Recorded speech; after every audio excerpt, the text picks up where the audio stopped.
We're here with some cheap tools we found on Temu to ask one simple question. Buy it or trash it? First tool. We're gonna be comparing these two drills. This one, our Temu drill, $27 brand new, but it comes with a charger and 2 batteries.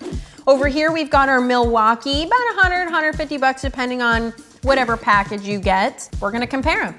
And usually this bad boy right here is only the drill for like 100 something bucks. Battery sold separately. So I get to use the drills since she doesn't do it a lot. I use this around the shop a lot. So we're gonna use a drill bit, see we're gonna go through aluminum and stainless steel and see which ones cut through it faster without dying that battery. Because this battery, it looks really cheap. That's it is. This looks like pretty. Listen, what do you get for 27 bucks? What do you want? It looks like you brought your kids. That's it. Tools to work. My 2-year-old. So here we go. Okay, it took like 3 seconds. Well, that's butter. That's butter right there. Let's try this right one.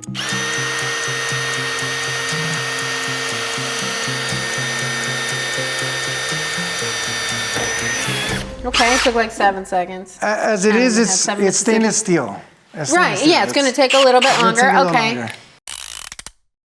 Let's give it all the juice. There we go. It's all cranked up. It's all cranked up, a Mountain Dew. And that should happen like that. Okay. Oh, it got loosey. Okay, well. All right, already some technical difficulties with our $27. Maybe because, once again, these batteries are probably exchangeable with the DeWalt ones. 100%. So, I mean. You're probably right there. It looks identical. Yeah. Okay, let's see.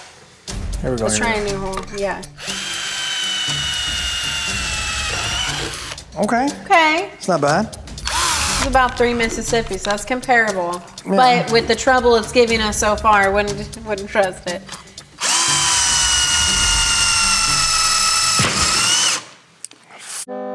That thing just doesn't want to tighten up.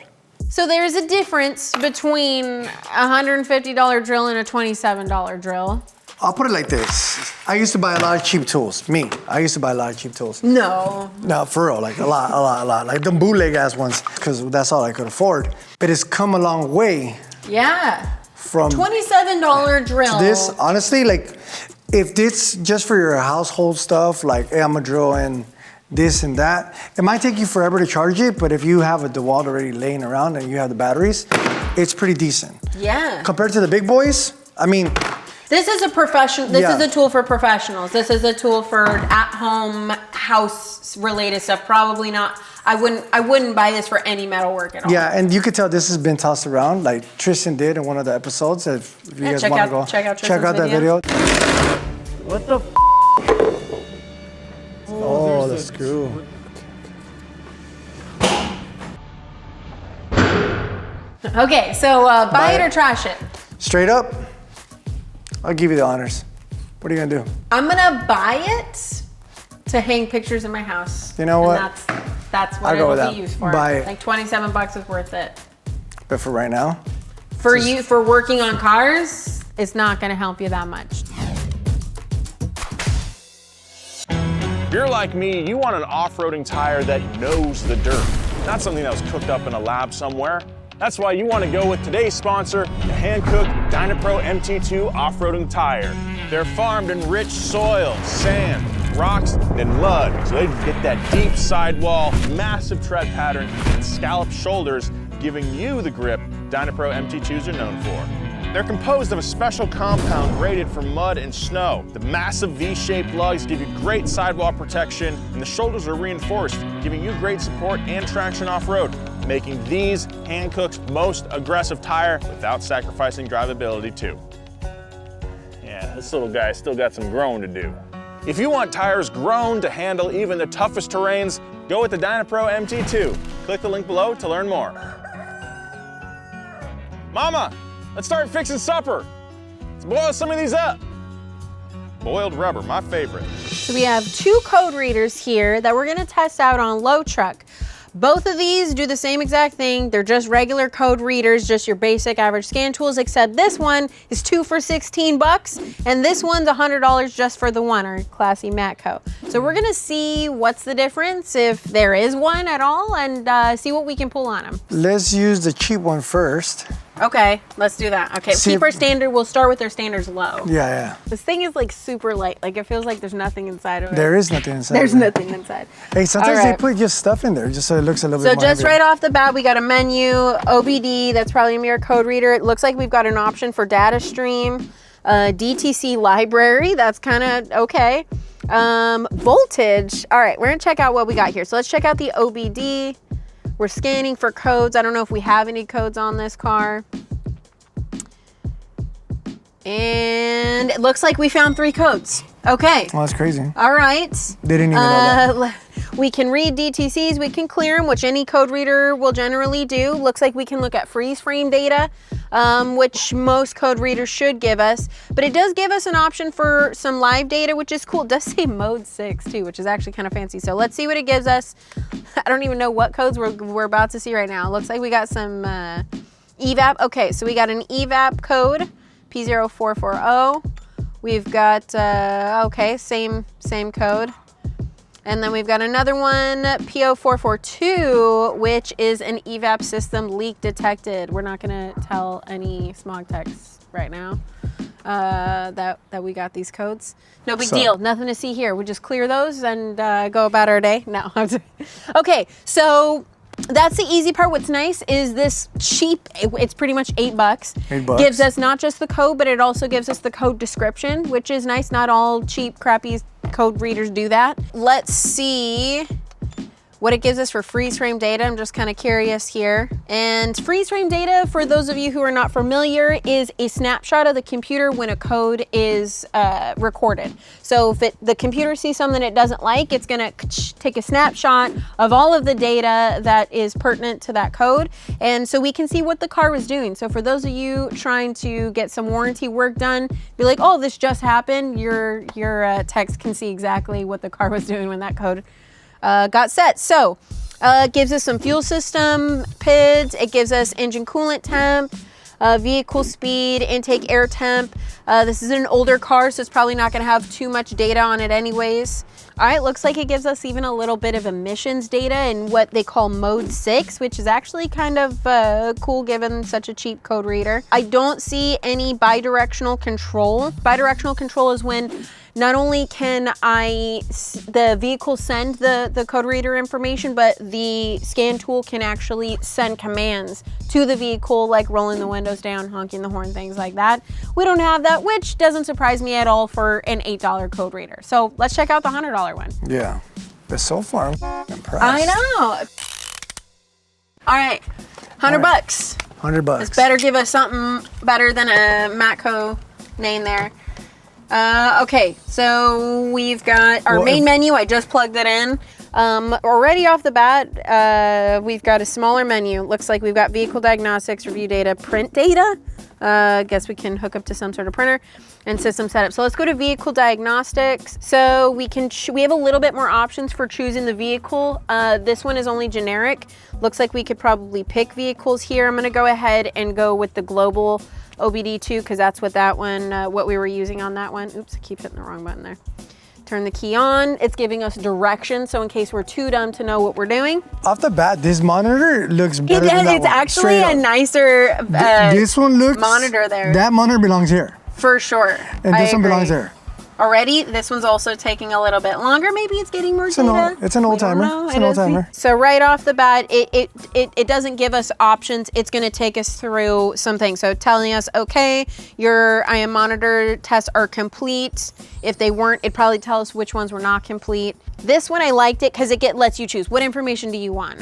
Maybe I don't care about the monitors. And this one's like, well, I'm going to tell you whether you want it or not. It's right off the bat, again, it's telling, okay, misfire monitor, fuel system monitor, which all of that probably would have been able to, but it didn't force us to go through it. This one forces us to go through it. So, okay. We've got our reading codes. We can see our codes, 1 of 3. Same thing, it's giving us the same exact information here. Except what's nice is this scan tool didn't tell us what kind of codes they were. This one, so it says the PO 440, but if you look down, it had 2 of the same codes. And if you didn't know any better, you would think, why is there 2 of the same codes? Well, one of them is an actual code and the other one says pending. A pending code. So a pending code is a code that might not show up as a check engine light. The computer sees something it doesn't like, but it's not telling mom yet. And it looks like we have our other one as well, our small leak, our PO 442. Which we saw on the other one. So this one is also pending, same thing. It's not an actual hard code.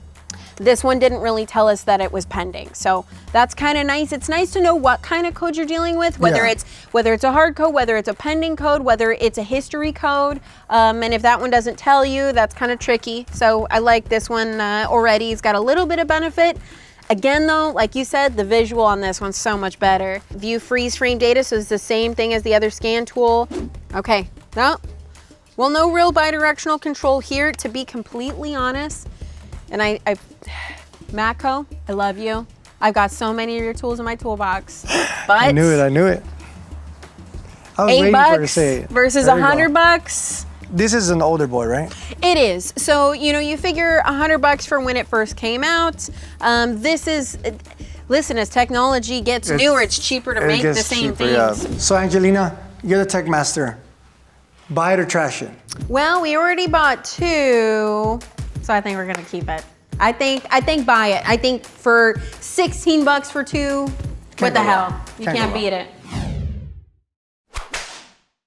Let's do something crazy with these. Whoa. Let's settle down. Let's say we gotta save that for later. It's too wild. Too wild. Stay tuned.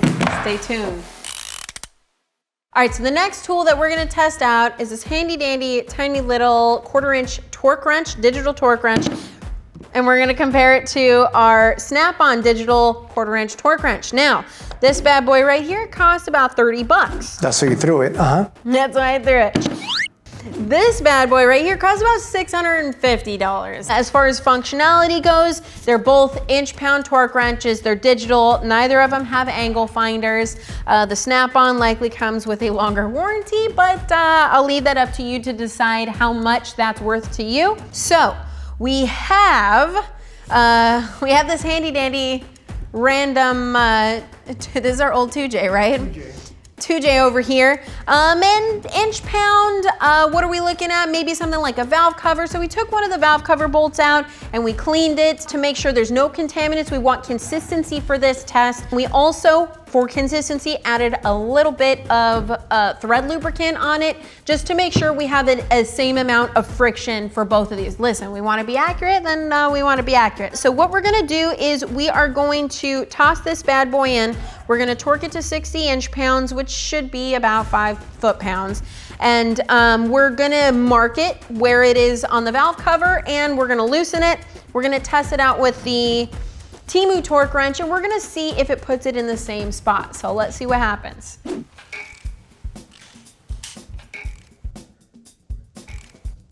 Just loosen it up. Okay, and inch-pound's so hard to take a snapshot of as I'm doing it. So it went to 64.3. Sandro always has a paint marker handy. I do. For no reason. Here you go, ma'am. At all. Thank you, sir. And we're gonna go ahead and mark right there so we know exactly where that bad boy is at. Okay, so now we're gonna keep an eye on this. What I don't like is it does not give you a live reading. Now there's an option for live. Okay, I know I'm at least 5 foot-pounds and it's not beeping at all. Keep going. Bro, I'm gonna break it. No, I'm not. It's set. It's preset at 60 and it ain't beeping. What the hell, bro? It's not doing anything. Okay, this is I was really hoping this one tool was gonna be awesome and it's frozen. Not letting me change the modes. So this is supposed to have like a live mode as well as a preset mode. It's supposed to beep when you get to that preset, which this did not do. So let's try the Snap-on one, see where it's at. What's nice is the Snap-on one is gonna give you a live reading while you're torquing, as well as beep at the preset. That's actually pretty good. I like that, like when it's set So up. right as soon as I apply any torque to it, it's gonna give me some sort of reading, and it's beeping at me. I hit 70 and it's still, like, this thing tightened it well past 60. This one, trash it or buy it. Where are you going? Where are you going?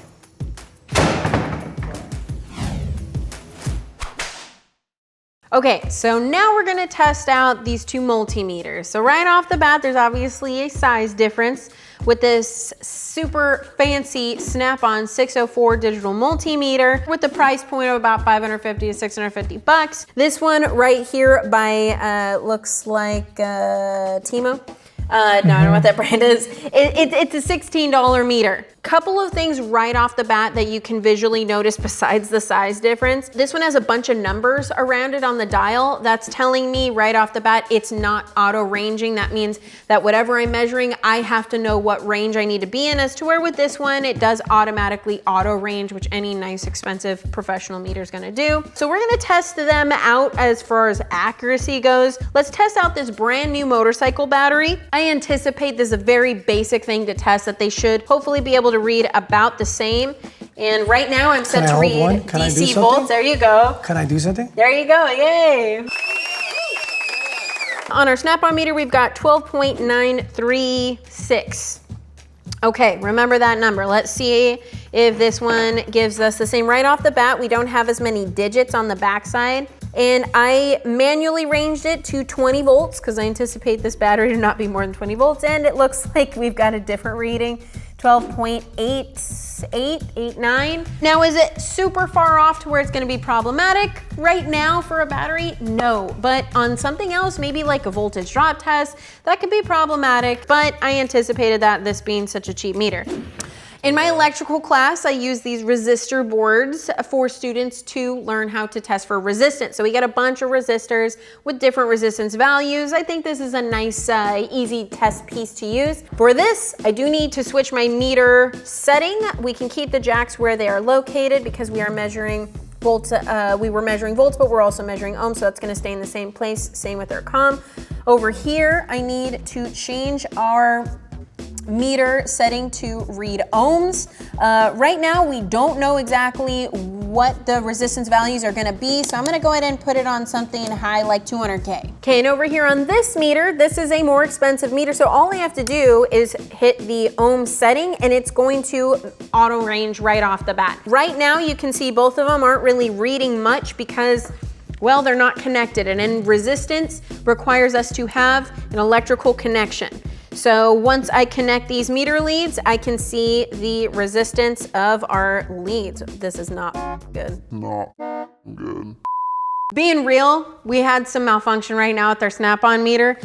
For those of you who are not aware, when you do resistance testing, you cannot have any power present. So whatever you're testing, you need to disconnect either the battery or disconnect a connector that's connecting to power. The reason for that is because the meter becomes the power source and you don't want the two combating power sources. You can damage the meter, and this is a perfect example of this. This is a meter that actually gets used by students almost every single day, used and abused by students. Students, you know who you are. So we have our handy dandy fluke meter from the shop. We're set to read ohms. We're gonna go ahead and hook up our leads and make sure that we ohm out, and it looks like 0.5 ohms, which is very small, so we're okay with that one. Make sure our cheapy meter ohms out okay.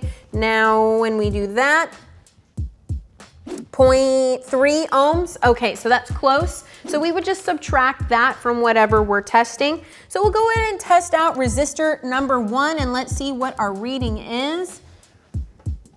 Oop. And it looks like 1.5, but remember, we have a resistance of our leads of 0.5, so it's about 1 ohm if we subtract our lead resistance, right? So about 1 ohm is resistor number 1. So we're gonna do the same thing. And if you're at home doing this, if you put the leads backwards, it's not a big deal. And we get about the same. So far, so good. But I want you to take a notice here.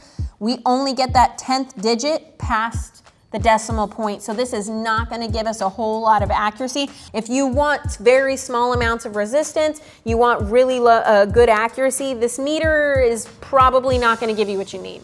All right, so our Fluke 15B is about a $120 meter. This one was our $16 meter. Did we buy it or we trash it? But both of these bad boys. You know, I'm not real happy with what's going on with that snap-on, but that one took some serious abuse over some years, so I'm gonna give it a little bit of leeway. I think for 16 bucks, that's an excellent meter to do what you need around the house in your garage. All right, for the finale. Let's do this. We got our 2 impact drivers, one from Milwaukee, one from Temu. This one costs a whopping $25. Well, this one costs about $150. Both of them come with no batteries, sold separately. As far as tool-wise, if you're not familiar, a drill, the one that we tested before, has a chuck that is literally meant for drill bits and is meant for that drilling. An impact is gonna have a driver on it that is going to adapt to sockets. So we got a 3/8 and a 1/2 inch drive. I kind of like that it does have the 1/2 inch drive. Yeah, it tells me it might have a little bit more guts going on here. Right off the bat, they look really similar, oddly Identical. similar. They sound pretty much. This one has a higher tone for whatever reason, I don't know. This one has a little bit more of a snap, and maybe because this bad boy's been used, you could tell, a lot. Yeah. Tristan probably tells this one too.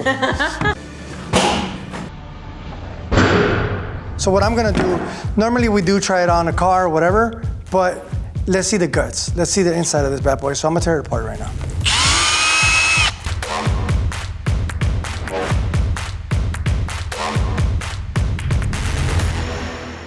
So off the bat, where it connects for the battery, similar. It looks like the connections are a lot more protected and just like Yeah. more quality on the Milwaukee for Correct. sure is here. This They is- soldered it, called it a day. Waterproof, Yeah, not good. This one looks like it could be waterproof. This is waterproof. Yeah, On the controllers themselves, definitely a lot cleaner. Way- Look, yeah, again, waterproof. look at the controller for this one, just fell apart.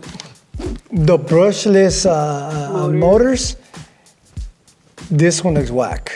Off the Yeah, bat. you can see the wires for that motor Yeah. are smaller than This is than solid. the one in the Milwaukee. For It looks way bigger, way better. like this one has more like stacked laminations, but this one is wider. And we have potentially- exposed wiring already as it is. Look at that. Uh-oh, did that break? They just soldered it. They didn't do anything. They didn't Yeah. cover. Look, wait, is that Look at shrink that. tubing not shrunk? Not shrunk. Ah! Oh, wow. Yeah, so this is not shrunk. They didn't even put They the shrink forgot tubing the on this shrink one. They tubing forgot- on they that forgot one. it. They forgot it. This one they did it, but I mean, it's decent for 25 bucks. 25 bucks, what do you want, I guess? What do you yeah. expect? Yeah, I mean, looking inside the guts, we can tell the quality difference. Yeah. Just right And off the bat. durability. Functionality, you know, how long is one gonna last? I think the Milwaukee, just based off of the guts, is gonna last a lot longer because it's so much more well insulated. I'll make the call on this one. You make the call. Let's trash it.